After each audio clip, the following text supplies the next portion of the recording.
Hey, it's Clay, and this will be a video chart on ticker symbol TMDI. We will take a look at the 30-minute time frame. Real quick, what do I mean by 30-minute in case maybe you're new to charts? Instead of each one of these candlesticks here representing 1 day's worth of price action, which is what you would normally see, each one represents 30 minutes. So while this here may look like several days worth of time, it's actually today's price action broken down into 30-minute time slices.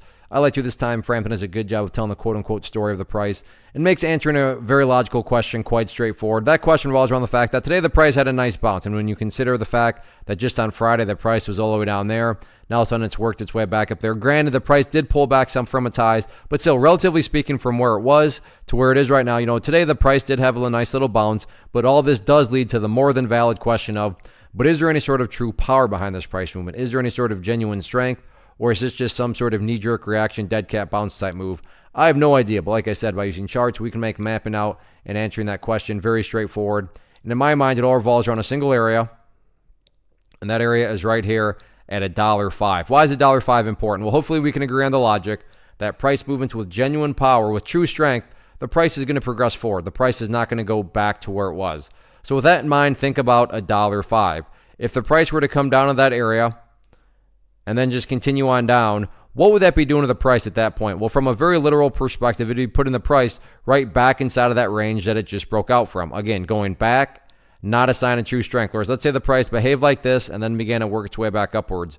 What would you now have in this situation? Well, you'd have a set of lows right there.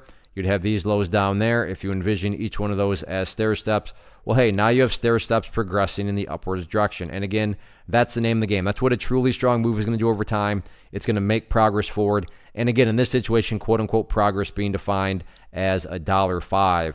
What about levels of resistance moving forward?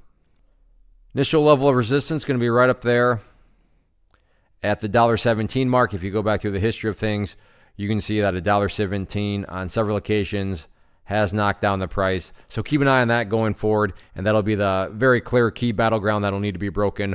All in all, though, anyway, look at it. Sure, the price, like I said, did pull back from those highs, but overall speaking, the price does still have the opportunity to start to show some signs of progress. So let's see if the bulls can get that job done or not.